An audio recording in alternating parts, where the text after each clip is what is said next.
tardes, ¿cómo están? Gracias por acompañarnos un sábado más en Sinergia CEFIA, este espacio en donde le acercamos el quehacer de los y las profesionales de las ingenierías y también de la arquitectura. Hoy vamos a conversar sobre el quehacer de una comisión muy importante, como todas las que tenemos aquí, y la participación de los profesionales, pero que de seguro en su casa le podrá guiar un poco más a tener seguridad en su vivienda, a tener seguridad en la vida. Y les voy a contar y les vamos a contar con los invitados a qué nos referimos. Entonces voy a presentarlos de inmediato. Aquí por proximidad voy a presentar al ingeniero Carlos Hernández, quien es el coordinador de la Comisión Paritaria de Seguridad de Vida y Protección contra Incendios acá del CEFIA. ¿Cómo le va? Buenas tardes a todos, muchísimas gracias por la invitación y estamos aquí para servir a la comunidad. Muchísimas gracias por acompañarnos. Yo creo que el nombre de la comisión nos dice la importancia que reviste, ¿verdad? Y de lo necesario que es que podamos estar informados de este quehacer. Les presento también a la ingeniera Mónica Carpio, que también es miembro de esta comisión y también de la Comisión Interinstitucional Técnica del artículo 67 del reglamento de la ley 8228 para la Comisión Paritaria de Seguridad y Vida y Protección contra Incendios. Más adelante vamos a explicar todo esto, pero ¿cómo está, doña Mónica? Muy buenas tardes. Buenas tardes, muchas gracias por la invitación y sí, vamos a tener un momentito para explicar con palabras más sencillas qué es todo esto. Lo cierto es que cuando nos hablan de seguridad de la vida y protección contra incendios, ¿verdad? Nos encienden las alarmas a todos porque lamentablemente son incidentes que se dan con alguna frecuencia y sobre todo yo creo que en casa todos queremos eso, seguridad y también en nuestras empresas. Así que quisiera, o nuestros comercios, quisiera que un poco entre ambos nos puedan contar qué hace esta comisión, cuál es su quehacer. Empiezo con cualquiera de los dos. Ustedes están aquí para contarnos qué hacen. Bueno, esta comisión ya existe hace varios años. Es una comisión paritaria, lo que implica que hay representación por cada uno de los colegios que conforma el colegio federado. Dos personas, sería uno titular y otro suplente. Entonces, al tener miembros de cada colegio, tenemos perspectiva de cada profesional, de cada rama profesional. Entonces, todas esas ramas se juntan para hablar del tema de protección contra incendios. Entonces, nuestra labor es brindar ese conocimiento a los agremiados, al colegio y a la comunidad acerca de los protección contra incendios que debe haber en cada uno de los lugares, tanto en casas, industria, comercio, etc. Entonces nuestra labor es no solamente enfocarnos desde un punto de vista como tal, sino global, integral de todas las áreas de la ingeniería. Lo cierto es que cuando el profesional está en esta capacitación y en este conocimiento constante, se lo traslada a la seguridad que tenemos todos en nuestra cotidianidad. Correcto, porque nosotros no estamos exentos a cualquier riesgo. Puede ser una casa, puede ser un trabajo, puede ser un centro comercial donde uno va a visitar sus compras y pasa un evento. Entonces no estamos exentos. Es algo que la única forma para poder estar al salvo es la prevención. Es el análisis previo antes de una edificación o una ocupación. La palabra prevención es bien importante, yo creo que es una de las que más utilizamos. Doña Mónica, cuéntenos también cómo es esta relación con instituciones, esta comisión y la importancia que reviste. Claro que sí, desde el año 2022 se hizo una actualización al reglamento de la ley 8228. Y entonces, con este nuevo cambio, aparece una figura en la que diferentes instituciones vamos a colaborar junto con el Cuerpo de Bomberos en la elaboración del Reglamento Nacional de Protección contra Incendios. Entonces, tengo la oportunidad de ser esa vocera, la vocera del Colegio Federado junto con nuestro director, en esta comisión interinstitucional en donde represento la voz de la comisión paritaria que también represento.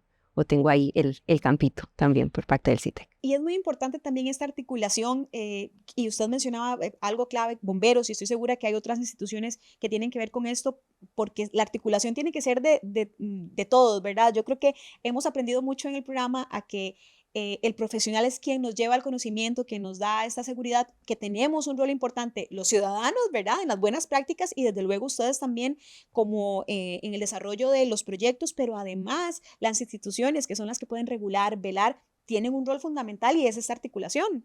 Claro que sí, entonces se genera este nuevo espacio de trabajo en el que se presentan ideas, por supuesto también votamos, porque no siempre, ¿verdad? Todos coincidimos, pero se genera este espacio de discusión, de actualización y por supuesto pensando en tener ese impacto que necesita Costa Rica en la mejora de las condiciones de seguridad contra incendios. Bueno, y ahora vamos a hablar sobre estas áreas en las que deberíamos tener cuidado, la descripción de cada una de ellas y cómo se pueden abordar y esas recomendaciones que yo creo que son muy importantes en casa.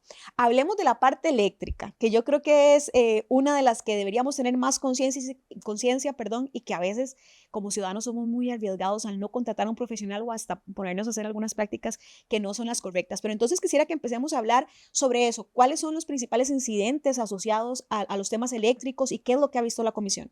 Por lo general, lo que hemos revisado a nivel de análisis de casos, por lo general son trabajos que han hecho las personas, los usuarios, sin la supervisión de un profesional. Son trabajos que se llaman hechizos.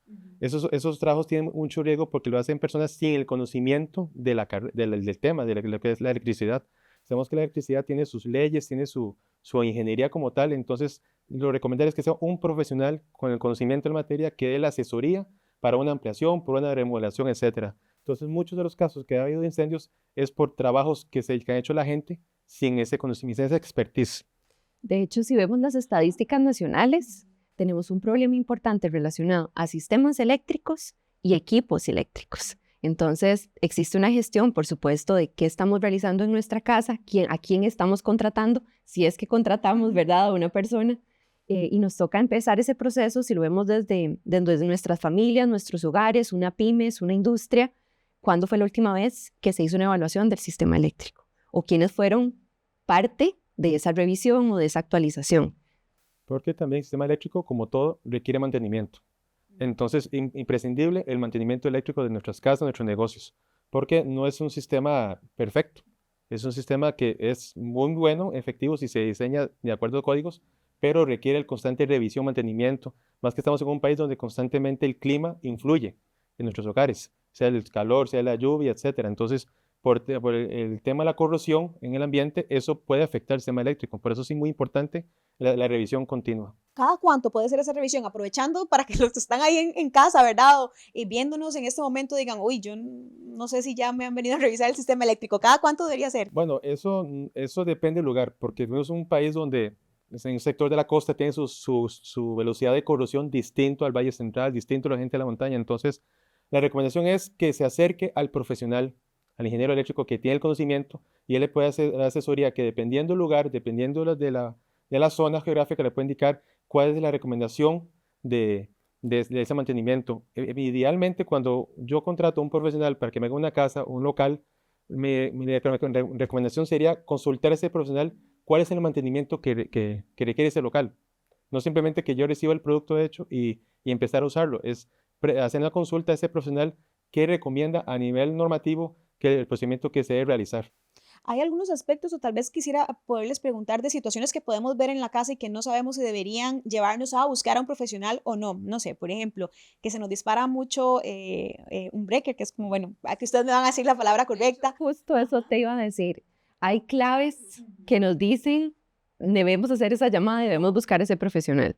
La primera sería si tenemos todavía ciertas condiciones en la casa, por ejemplo, esto que decís, se me dispara el breaker, o empezamos a colocar regletas y empiezan a calentarse ciertas conexiones. Ahí a veces tenemos algunos tomacorrientes que están negritos, ¿verdad? Que ya nos dijeron, aquí ocurrió algo. Como quemadito. Como quemadito, exacto. Todavía, por ejemplo, hay algunas casas que tienen una cuchilla en vez de un sistema como el que se solicita ahora en el reglamento. Entonces hay factores, ¿verdad? Factores de riesgo que necesitamos ir identificando porque perfectamente están en nuestros hogares, están en nuestros comercios, y lamentablemente los incendios eléctricos son la principal causa de incendio en este momento en nuestro país. Hacemos nuestra primera pausa y regresamos para seguir conversando sobre aspectos de seguridad básicos en nuestras viviendas y edificaciones. En M Tienda encontrarás el outfit para toda ocasión.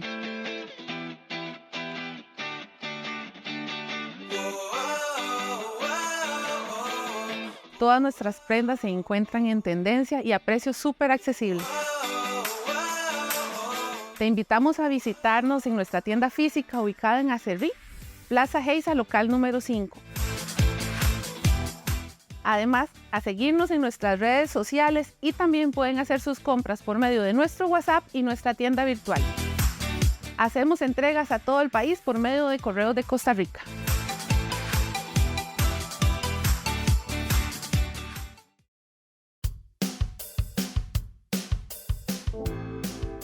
Yo quisiera para terminar de abordar la parte eléctrica, que ustedes me puedan también comentar sobre algo muy específico. Los edificios o las edificaciones o viviendas más nuevas que ya se han construido con el reglamento, ¿verdad? Con el código, perdón, con el código eléctrico, pues uno puede tender a pensar que tiene desde luego mejores prácticas.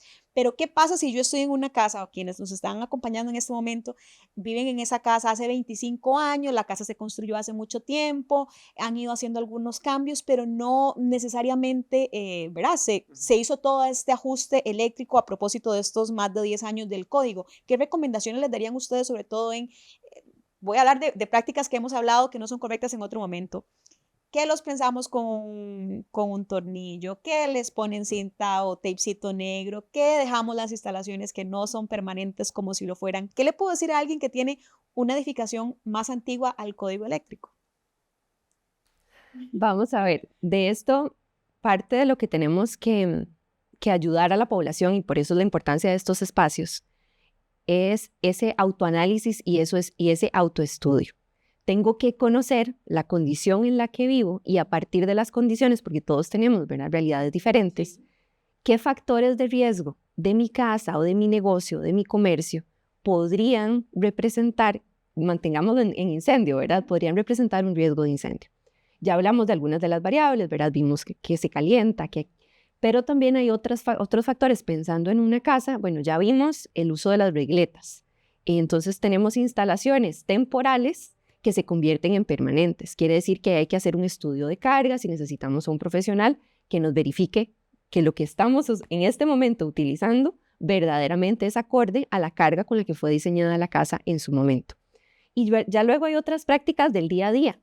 Y tal vez ahora que veo el celular que tenés en la mano, ¿cómo estamos cargando esos teléfonos, la tablet, la computadora? Algo tan sencillo como no dejar cargando el celular en la noche cuando vamos a dormir. Todo el rato, hasta que alguien se despierta. Exactamente. Entonces son pequeños cambios que podrían, ¿verdad?, salvarnos de una situación incómoda y peligrosa. Es parte también de la cultura costarricense que debe ser modificada, porque el tico tiende a confiarse de que todo está bien, de que no requiere ajustes. Sin embargo, es muy frecuente visitar hogares, lugares o locales donde en una sola toma hay conectados 3, 4 dispositivos y son dispositivos que requieren mucha corriente. Entonces, eso es lo que hace que el sistema eléctrico falle. Entonces, sí es importante que el usuario conozca que el lugar donde vive, qué se le puede usar. Si ya requiere ajustes, acercarse al profesional para que él realice el análisis respectivo para que pueda hacer el análisis correspondiente, pero no una persona sin ese expertise. Como dice Mónica, por lo general aquí los trabajos temporales llegan a ser permanentes. Eso es un riesgo. ¿Y cuánto es la temporalidad, por ejemplo, de las regletas? ¿Cuánto tiempo deberíamos usarlas? Yo lamentablemente creo que voy a tener que decir que a mucha gente va a tener que correr probablemente ahorita que ustedes digan eso, porque deben tener regletas de hace mucho tiempo y pensamos que como resisten la carga están ok, pero no necesariamente. ¿Cuánto es la vida útil, digamos, en el buen sentido de una regleta, pensando que es algo temporal y no algo permanente? Bueno, es que por lo general esos son de uso de una sola vez en ese momento. Es para usar, si en un momento yo requiero usar la regleta, se puede usar y ya desconectarlo. Ya pasó el uso, se desconecta. No es para, como dice Mónica, dejarlo toda la noche conectado o todo 2, 3 días conectado. Es para usarlo en ese momento que requiero una alimentación adicional. Sería eso lo ideal. Si en la cocina tengo desde hace mucho tiempo, que ni siquiera recuerdo cuántas semanas, una regleta en donde tengo enchufada la freidora de aire, la licuadora y algo más, eso no está bien. No. Es momento de llamar a un profesional para que te ayude a hacer una conexión y una instalación acorde a las necesidades de tu vivienda. De hecho, por ejemplo, el microondas, la recomendación es que tenga su propio disyuntor o breaker exclusivo para microondas, por la corriente que maneja. Entonces, si hablamos de microondas, hablemos de la cocina, hablemos de esos elementos que tienen una carga considerablemente importante. En la misma cocina tenemos una alta cantidad de equipos con corriente muy importante. Entonces, es el área de mayor riesgo, de hecho. Entonces, se pone ejemplo del microondas porque a nivel normativo sí se requiere. Creo que todos en la casa están revisando y vamos a ir a revisar. Qué valioso ese tipo de recomendaciones con este detalle porque nos hacen darnos cuenta de cómo prevenir, ¿verdad? Como ustedes decían, somos confiados, pero además a veces pensamos ser autodidactas y no debe ser así, ¿verdad? Para eso están ustedes bien formados y procurando que todos tengamos seguridad en nuestras viviendas, en nuestra vida, con nuestros vecinos. Vamos a cambiar aquí. Yo les decía a ellos que vamos a necesitar más programas porque tenemos mucho de qué conversar, pero ahora hablemos sobre el gas LP, principales cuidados y también la dinámica de qué condiciones deberíamos tener cuando usamos gas LP, ¿verdad? Que sabemos que es de uso muy frecuente en las viviendas y en los comercios. Yo creo que acá algo importante asociado a lo que veníamos conversando, y yo creo que es hora de irlo integrando en una palabra un poquito más grande. Ya estamos hablando de electricidad, ahora hablamos de gas, y así vamos a poder hablar de otros factores. Primero es identificarlos. Los tengo en mi casa. Si existen regulaciones, si hemos visto que hay noticias con algunos problemas por el almacenamiento, ahí conocemos de algunos incendios, tal vez algunas explosiones, evidenciarlo y decir, lo tengo en mi casa, ¿esto qué es? Comprender que es un gas que podría tener una consecuencia negativa en caso de una fuga. Entonces necesitamos cumplir ciertos requerimientos de seguridad respecto a válvulas que vamos a colocar, tipo de tuberías, e inclusive distancias de seguridad. Entonces, yo creo que para gas ocuparíamos un programa completo, pero sí mencionarle a las personas, existen guías de esto, inclusive Bomberos de Costa Rica ha trabajado guías muy importantes para comunicar a la población. Busquemos esa información que está fácilmente disponible en Internet y hagan el espacio como familia, inclusive y lo asocio a pymes y comercios, ¿verdad? Hagan el esfuerzo para conocer qué es lo que tienen y cuáles son esas medidas de seguridad que deberían de existir para su uso. Más allá, ¿verdad?, del miedo a una chispa, qué otras condiciones de la instalación deberían existir para poder verdaderamente contar con una instalación segura en su casa o en su trabajo. Sí, porque el sistema de gas es parte de todo un complejo de sistema. Entonces, si ese sistema de gas lo asocio con otros sistemas, tengo que ver qué condiciones tengo que colocar ese tanque de gas para que no me genere problemas en un futuro. Entonces, sí es importante, como dice Mónica, ir a ese profesional y a ese proveedor del sistema de gas que nos da asesoría, cómo se debe instalar, dónde se debe colocar el tanque, qué tipo de dispositivos, que posiblemente por temas de costos mucha gente va por lo barato y no necesariamente es lo efectivo. Entonces, sí hay que tener claro que lo que es seguridad tiene su costo, pero beneficia vidas. Entonces, mientras la vida humana sea protegida, es importante la inversión. Si tenemos un sistema de gas que es muy bueno, hay que tener claro que es un hidrocarburo, viene del petróleo. Entonces, ese petróleo tiene sus requerimientos y que es su forma de tratamiento. Igual que una gasolinera. Gasolinera tenemos combustibles, nosotros llevamos con el vehículo a que nos carguen con combustible el vehículo. Pero es un lugar donde requiere ciertas distancias, ciertos protocolos para garantizar seguridad. Cuanto más en la casa si tenemos un cilindro de gas. Y vamos seguros, ¿verdad? La gasolinera, y lo ideal sería que estemos seguros en las casas sin ignorar, yo creo que lo que doña Mónica aportaba es valioso, sin ignorar que tenemos un elemento que es necesario, que es vital, pero que implica un riesgo, que tal vez porque no estemos viendo, como usted decía, la chispa, que es tal vez lo único, no significa que no exista un riesgo. Y en esa línea quisiera que por lo menos nos puedan contar un par de aspectos a considerar. ¿Hay algo que yo deba revisar en el tanque antes de comprarlo? ¿Dónde debo ubicarlo? ¿Y qué definitivamente no debo usar? Y sobre todo les pregunto el qué no, porque a veces somos como dados, ¿verdad? Hasta que nos dicen el no a utilizarlo. Y voy a ponerlo primero y ustedes me van a dar la explicación.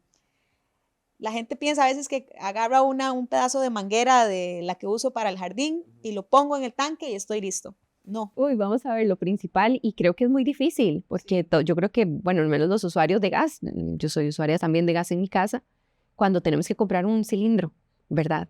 Realmente algunas veces la selección es compleja, porque queremos hacer la compra, pero vemos que hay cilindros o que tienen corrosión o que están golpeados o que tal vez se pintó para tapar un poquito esos daños estructurales del cilindro. Y tenemos ahí un reto, pero por supuesto una recomendación sencilla: que no esté golpeado, que no tenga corrosión, mantenerlo fuera de la casa, ¿verdad? Ojalá en un lugar ventilado. Y algo muy sencillo es: definan una estrategia en caso de fuga. El gas tiene un olor característico, de hecho ese olor se le da por seguridad. En caso de que ustedes en su casa o en su comercio sientan, ¿verdad?, el olor a gas, ¿qué plan van a seguir? Por favor, nada de buscar el encendedor para ver dónde es que está. He tenido la oportunidad de hablar con personas que dentro de sus estrategias, ¿verdad?, por eso hay la importancia de educarnos. Un lugar ventilar, ¿verdad? Ventilar, y si de verdad hay mucho miedo, pues proceder a llamar a las autoridades para que les ayuden con la emergencia. Es muy importante, si yo compro un equipo que trabaja con gas, lee las instrucciones de ese fabricante, porque el fabricante me va a decir cómo se debe hacer la conexión adecuada. Entonces ya el mismo fabricante va a decir qué tipo de accesorio, qué tipo de dispositivos son los que se requieren para que ese equipo que se alimenta con gas pueda trabajar de manera oportuna. Entonces es importante eso. Hacemos la pausa y quédese con nosotros para que tome nota de las recomendaciones de nuestros profesionales. BIM con CEFIA 2024, el congreso organizado por los profesionales. Este 28 y 29 de agosto en el Hotel Barceló San José. Un espacio colaborativo para impulsar la innovación, la tecnología y la gestión. Todo en un mismo lugar. De la implementación hacia la madurez en la industria de la arquitectura, ingeniería, construcción y operaciones. Inscríbete ahora y sé parte de la transformación digital.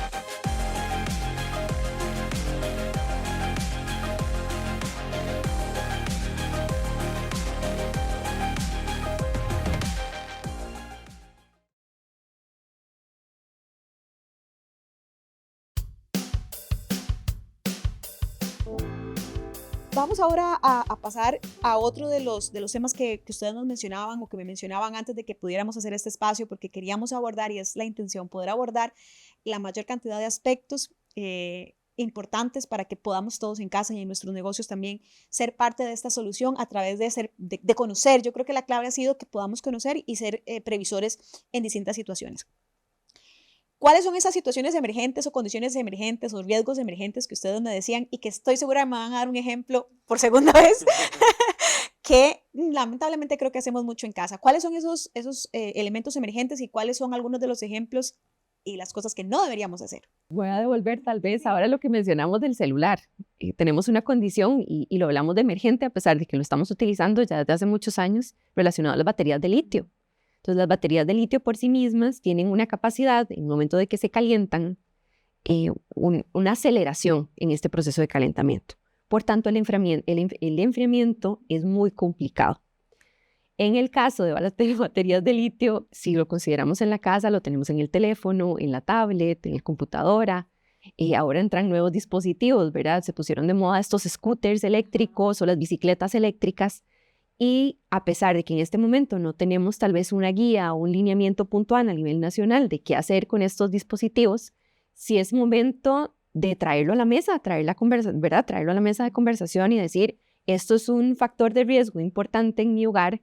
Entonces, si por ejemplo viven en un apartamento y tienen una bicicleta eléctrica, esa bicicleta no puede quedar cargando a la par de la puerta. Necesitamos, ¿verdad? Y empezamos ya a integrarlo como al plan de emergencias familiar. Hay ciertos dispositivos que tienen un riesgo que tal vez no conocemos y es importante el control. Entonces, si vamos a cargar uno de estos dispositivos, que estén cargándose a la vista. Y, por favor, que no estén en la ruta de evacuación de su casa o de su lugar de trabajo. Creo que no podemos aislar esta situación con los acabados. Si bien los acabados es algo que ya tal vez tienen las casas antiguas o las casas nuevas, ¿qué está pasando con estos acabados combustibles? ¿Verdad? Entonces tenemos tal vez un scooter eléctrico, una bicicleta eléctrica cargando justo a la par de una pared con un acabado combustible. Entonces, lamentablemente, la propagación del fuego sería muy rápida, el tiempo de evacuación sería muy corto y ahí es donde podríamos estar considerando una situación de riesgo importante y que perfectamente podría llegar a tener consecuencias negativas en la familia o el hogar. ¿Cuáles pueden ser esos acabados, doña Mónica? Un par de ejemplos para que, ¿verdad? Porque alguien puede estar pensando, ay, ¿a qué se referirá la profesional, la ingeniera? ¿Cuáles son? ¿Los tengo o no los tengo? Uy, ahorita se ha puesto muy de moda acabados plásticos, ¿sí? Tanto en paredes como en techos, inclusive muebles de cocina, ¿Sí? Mucha decoración, Sí. ¿verdad? Decoración, ya sea follaje inclusive, ¿verdad? Entonces las rutas de evacuación idealmente tienen que estar libres de materiales combustibles. Y hablando ya hacia el cierre del programa, ya nos quedan 2 minutos. Ven, les dije que íbamos a necesitar más espacio. Hablemos de esta recomendación o este ABC en temas de evacuación, que creo que es muy valioso porque una vez que logremos identificar las bondades de lo que tenemos, pero los riesgos que conllevan, también es importante que sepamos qué hacer o por lo menos cómo salir de una estructura en caso de una emergencia. Entonces, aprovecho estos par de minutos para que me cuenten un poco el ABC, qué debería considerar en una ruta de evacuación. Bueno, algo muy importante, sabemos que por causa de seguridad en la comunidad, la gente ha tenido que colocar portones, candados, etcétera, porque está el tema de la seguridad. pero es importante que ante un evento, no solo incendio, puede ser un sismo, ¿cuál sería la evacuación adecuada? Entonces, importante identificar las salidas. Importante que esas salidas estén libres, que no haya obstáculos, que no haya elementos, inclusive si por alguna una labor de mantenimiento esa salida va a estar obstruida, hay que prever de antemano qué otra opción tengo, qué otra salida tengo. Hay casas donde por temas económicos, etcétera, solo tienen una salida. Por esa salida entonces hay que cuidarla, porque es nuestra vía de escape para cualquier evento. Entonces sí es importante, como decía Mónica, esa ruta de evacuación, tratar de que sea íntegra, que no tenga nada de elementos que estorben la evacuación. Movamos las plantitas. Y tener un plan B, ¿verdad? ¿Qué pasa si la salida de verdad se nos bloquea?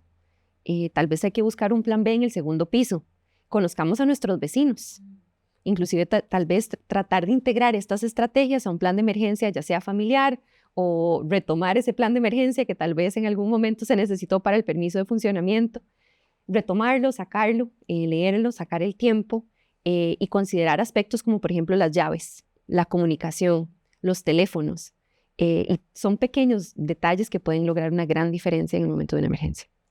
Desde luego, y hay que tomar nota de eso. Ahora sí que les agradezco muchísimo a los dos este espacio y nos queda medio minuto para que por favor ustedes también desde el quehacer de la comisión, desde sus propias experiencias, le puedan decir aquí en 30 segundos a nuestros televidentes cuáles son sus recomendaciones finales para cada uno de ellos. Así que empiezo con usted, doña Mónica, y finalizo con don Carlos. Recordarles que las emergencias y los incendios ocurren y tenemos que estar preparados. Los invito a leer un poquito más, a capacitarse, a buscar a los profesionales que puedan ayudarles a interpretar toda esta normativa que hay detrás y promovamos la seguridad. Todos lo podemos hacer. Muchísimas gracias, don Carlos. Claro, por nuestra parte sí es importante, como decía Mónica, el acercamiento al colegio.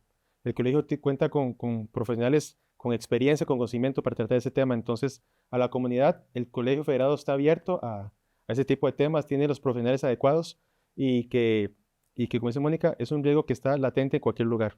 No solamente en nuestras casas, uno puede ir a un centro comercial, o un lugar, un restaurante, y nosotros no conocemos ese riesgo que puede presentar ese lugar. Entonces, sí es importante estar prevenidos. Así como dice el manual de manejo, que el manejo preventivo, desde un inicio. Sabemos que debemos entrar a cada lugar de manera preventiva porque no sabemos ese lugar cómo va a reaccionar la gente. Entonces, muchas veces la gente no se conoce sino hasta que pasa un evento. Entonces, sí es importante esos temas. Muchísimas gracias a doña Mónica y a don Carlos por habernos acompañado y de verdad vamos a hacer espacio para un segundo programa. No, y por parte de la comisión, más bien, queremos agradecerle al CEFIA, al Sinergia, por este espacio que para nosotros es muy valioso, dar a conocer la comisión. Muchísimas gracias, más bien. Muchísimas gracias. Muchísimas gracias a ustedes y también a ustedes por habernos acompañado y recuerde siempre asesorarse con un profesional. En caso de un incidente, estamos seguros que la inversión que tengan que hacer tal vez ahora o ahorrar un poquito de dinero para poder hacer la inversión que corresponde será muchísimo menor a lamentablemente tener que sufrir algún incidente. Así que priorice su seguridad, la de su familia, invierta en eso, en la calidad y en la seguridad de quienes habitan su vivienda y también su comunidad. Muchísimas gracias por habernos acompañado un sábado más en Sinergia CEFIA. Nos vemos dentro de 8 días.